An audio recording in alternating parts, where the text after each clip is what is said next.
그리고 전북에 있는 모 고등학교 일부 학생이 네. 이거 정말 요놈들 말이야.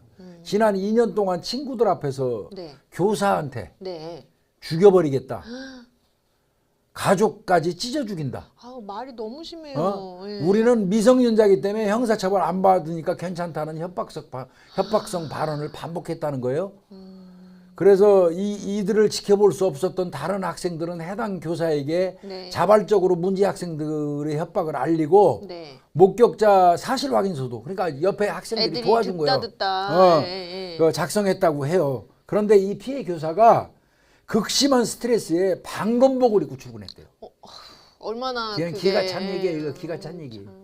아, 네, 여기 이거 지금 있잖아요, 이 교수님. 교사 보니까 방검복 입은 거예요. 아이고. 세상에 학교에 방검복. 자기가 가르치는 제자가 무서워서 칼로 찔릴까봐 무서워서 교사가 방검복을 입고 출근해야 된다는 이거는 정말 솔직히 슬픕니다. 슬퍼. 너무 씁쓸한 현실이네요. 이게 말이 돼 이게? 6개월 이상의 휴직을 권고하는 정신과 진단까지 받았다는 거예요. 네. 그래 이분은 내가 볼 때 공포에 휩싸여 있다는 이야기거든요. 그렇죠. 이 말 한 놈 이거 잡아가지고 정말 근데 이게 학생 입에서 나왔다고 하긴 너무 가족까지 찢어 죽인다. 이거 학생이 아니에요 이거.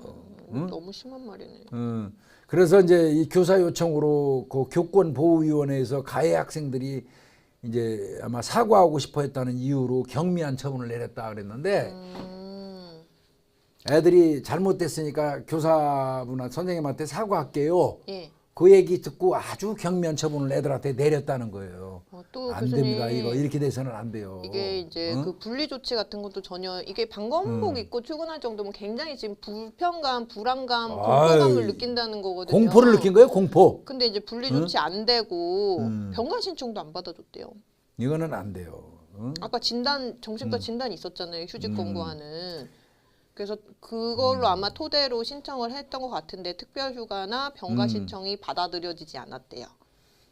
그래서 이 얘들 경미한 처분밖에 안 내렸다고 그러는데 이런 식으로 학교 측에서도 처리가 되면 이거는 곤란합니다.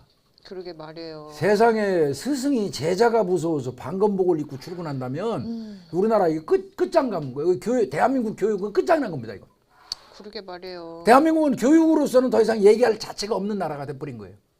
그러게 말이에요. 예? 이게 무슨 이게 학생 인권하고 무슨 연관이 있습니까 이게? 이런 애들 저 경미 처분하고 속된 말로 봐줬다는 얘기 아니에요. 이런 정도가 된다 그러면 이게 무슨 학생 인권하고 연결이 되고 교수님 이게 있잖아요. 또 이 사건에서 내가 사과할 테니 하겠다라고 해갖고 경미 처분해서 그 말이 되냐고요, 말이. 일단 안 한 거잖아요. 아직 안 한 거죠. 근데 이 가해 학생이랑 학부모들이 이 처분에 불복해서 행정심판 신청을 했대요.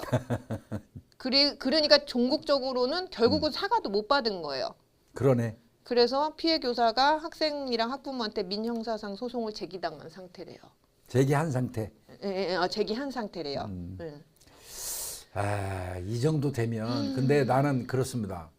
제가 늘 말씀드리지만 이런 인성이 갖추어지기까지 이 아이들의 어떤 이런 인성은 누가 만들었을까요? 그러게 말이에요. 지금 이 부모님이 이 선생님한테 대하는 이런 지금 요번 요건을 처리하는 태도에 있어서 그러게요. 아이들이 누구 때문에 그랬는지가 명확하게 나오잖아요. 티가 나는 거예요, 다.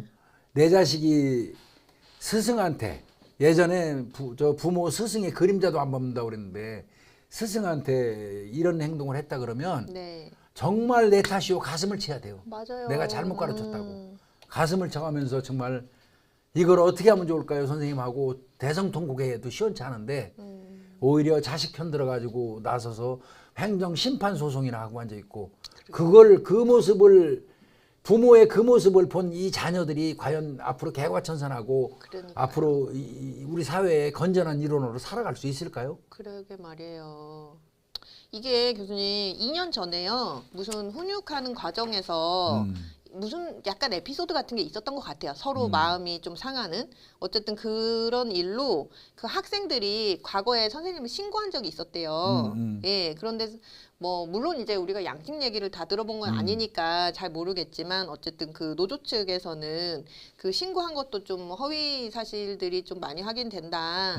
뭐 이제 이렇게 얘기를 하는 거 보니까 아마 이제 감정이 그 사건 이후로 계속 안 좋아져서 뭐 이런 일까지 벌어지게 된 것 같은데, 근데 어쨌든 이유 여하를 불문하고 가족까지 찢어 죽여버리겠다 이 말을 한 건 사실이잖아요. 왜냐하면 다른 학생들이 그걸 듣고 신고를 한 전달까지 거니까. 해준 거니까 예. 내가 저 죽여버린다 저거는 언젠가. 그러니까 오직하면 그렇게 얼마나 위협감, 공포감을 어, 느꼈으면서 스승이 세상에 방검복을 방검복. 입고 출근하냐고. 이렇게 슬프고 서글픈 대한민국 교육은 죽었습니다. 이 현상을 보면. 교권이 너무 추락을 하고 이거는 아니죠. 아이고. 이건 정말 이거는 부모님들 이 방송 우리 방송 보실지 모르겠는데 부모님들 뭐 나름대로 하실 말씀이 있을지 모르겠어요. 뭐 그러실 수는 있겠지만 그럴 수 있을지 모르겠지만 그럼에도 불구하고 어떤 이유에서건 맞아요. 제자가 스승을 찢어 죽이니 뭐 죽여버리니 하고 딴 사람들한테 얘기해서 전달이 될 정도면 교사가 방검목을 입을 정도면 이거는 자식 교육 잘못하신 겁니다. 맞습니다. 잘못하신 거예요. 이렇게 해결하시면 이건 자식을 위하는 게 아니에요. 맞아요. 자식 버리는 겁니다. 맞습니다. 내 귀한 자식을 왜 버립니까? 맞아요. 버리면 안 되죠. 이게 만약에 어떤 뭐 트러블이나 갈등이 만약에 있었다고 쳐봐요. 그리고 그 과정에서 선생님이 조금 선생님으로서는 부족한 어떤 언행이 있었다고 쳐요. 만약에 그렇다고 하더라도 그거는 이제 부모님들이 슬기롭게 이렇게 해결을 하실 문제지 아이들이 선생님한테 이런 말을 할 지경으로 놔두시는 거는 그건 좀 적절하지가 않은 것 같아요. 이건 절대 안 됩니다. 이건 어떤 경우도 안 됩니다. 이 어머니들이 부모님들이 정말 이 부분 반성하시고 자식을 위해서 맞아요. 슬기롭게 처리했으면 좋겠습니다. 정말 서글프네요. 씁쓸해요. 이런 거 보면 마음이 아프고. 스승이 제자의 위협을 받아서 방검복을 입고 출근을 했다.